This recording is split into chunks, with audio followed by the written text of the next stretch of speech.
God promises that his spirit will be with the church in his absence. It doesn't mean that the church won't make mistakes. It won't mean that errors won't creep in over time. But there is this idea that grabbed a hold of me that the disciples in the New Testament went on to have disciples themselves. And we have their writings collected in a group of writings called the Apostolic Fathers. Someone like Irenaeus stands in a line going back to Polycarp and then the Apostle John.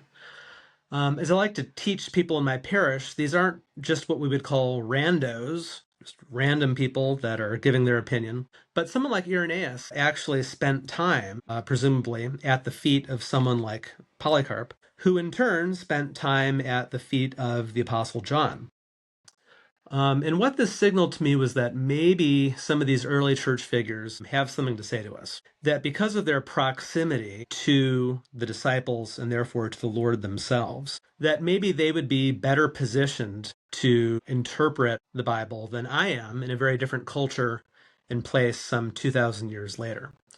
Again, it's not saying that they're always going to get it right. Of course not. But that I need to have the humility to say that people in the early church were closer in space and time and culture and language than we are today. That they were taught by the disciples or the disciples of the disciples themselves. That therefore the way that they read the Bible shouldn't simply be discounted flat out as if we know better than all of them. So that was the initial sort of move that caused me to really rethink some of these presuppositions.